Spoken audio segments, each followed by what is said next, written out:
Today we're diving into the latest tech, electric vehicle, and Tesla updates, including Tesla's newest patent designed to resolve FSD problems, more sightings of the upcoming Tesla model, Tesla increasing Model 3 prices earlier than planned, Apple News, and more. So let's get started. First, we recently covered the safety evaluations just released by the IIHS for the Cybertruck. Overall, it achieved a top safety pick plus and is now regarded as the safest large pickup truck available, at least within the United States, according to IHS. That is excellent news, but they also examined the Model 3 at the same time. The refreshed 2025 Model 3 earned a top safety pick, but did not reach top safety pick plus status from IHS. Overall, it performed well. In the small overlap front test, it scored good. For the side updated test, good. However, in the moderate overlap front updated test, it achieved acceptable. The headlights were also rated acceptable. Overall, it is still very solid as we can observe, but I suspect Tesla will want to enhance features and earn a top safety pick plus in the future. Meanwhile, Tesla has updated the new safety page on their website, stating, quote, "New safety page on our website provides an overview of how your Tesla safeguards occupants, other road users, and wildlife alike. But additionally, quote, our worldwide fleet of 8.6 million vehicles continuously produces anonymous data from real-world driving experiences, seeing more in 1 minute than a person could in a lifetime. We convert these insights into safety enhancements and deliver them to all Tesla vehicles via free over-the-air software updates. Most other brands do not improve performance afterward, and that is exactly what Tesla is accomplishing here. Naturally, much of safety relies on vehicle sensors, and one sensor familiar to Tesla owners is the standard TPMS sensor, the tire pressure monitoring system. Nevertheless, Tesla's updated Model 3 and Model Y are moving from traditional physical pressure sensors to software-driven indirect TPMS sensors. This change is mainly to reduce costs, and it still meets the required standards.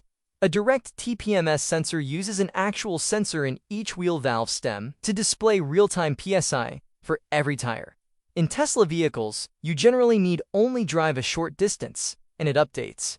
Conversely, this indirect sensor employs the car's ABS and wheel speed sensors to detect pressure problems by comparing relative wheel rotations. Next, regarding Tesla pricing, we expect increases, particularly for leases, with announcements originally set for December 26th, but it appears Model 3 lease rates have already risen. Many people were likely exploiting the previous offer, with the Model 3 starting at a lease of $299, so Tesla probably ended it due to demand. The new lease now begins at $499 per month, with $3,000 down for the base Model 3. This is quite noteworthy because it is actually $50 cheaper to lease the base Model Y, referencing the premium rear-wheel drive model.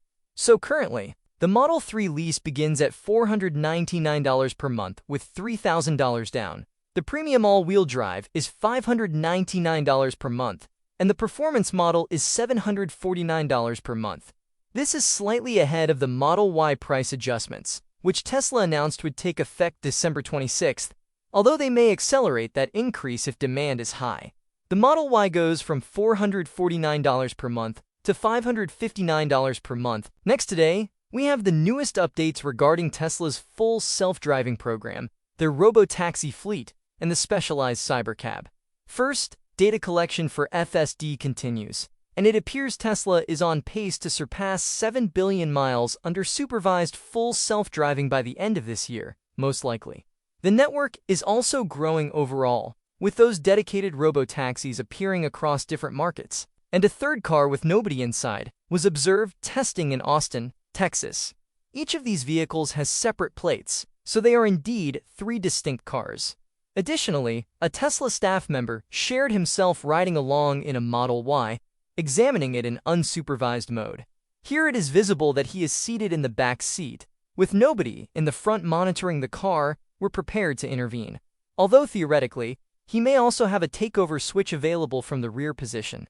Tesla has rapidly expanded operations in California, registering 1,655 vehicles and 798 drivers by late 2025, according to filings reported by Business Insider. This is a major jump from earlier in the year when Tesla had only a few dozen cars, and about 100 drivers, so they are scaling this project very fast.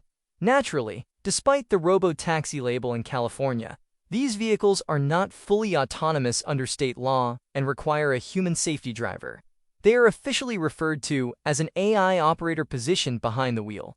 Tesla does not currently have a permit for driverless robotaxi service in California, though others like Waymo and Zoox do, and they are certainly aiming to achieve that goal soon.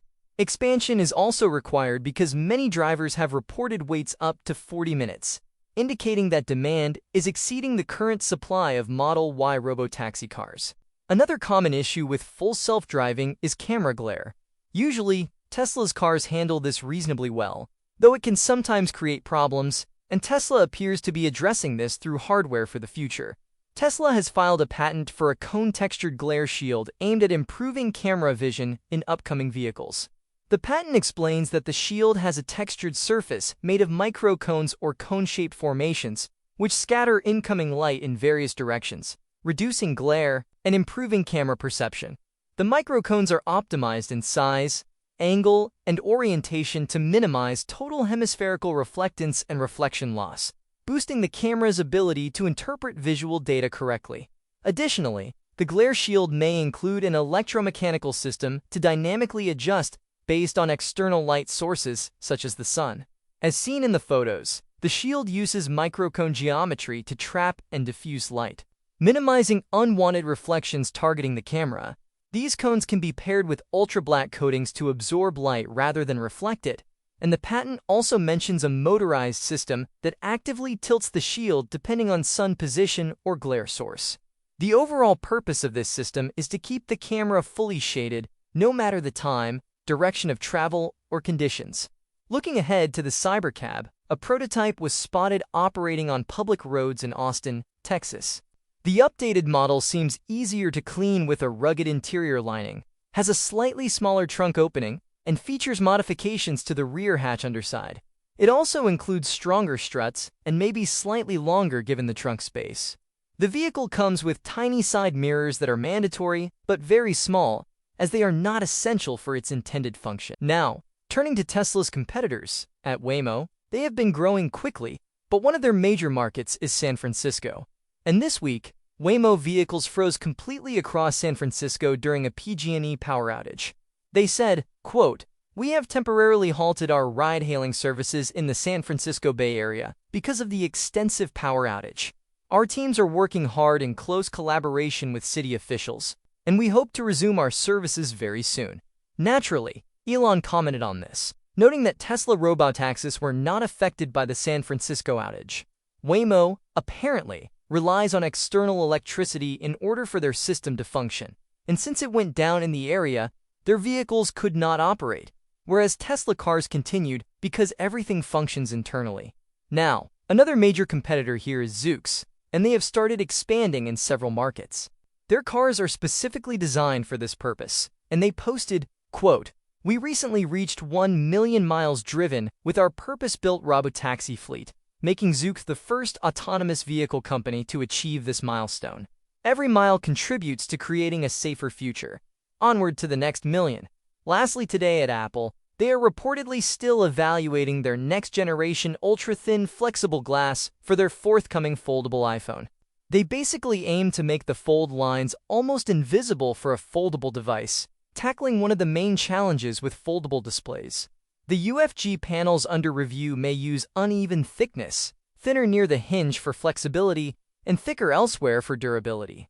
This testing continues while Apple improves production and reliability ahead of the anticipated 2026 launch of a foldable iPhone, alongside the iPhone 18 Pro models.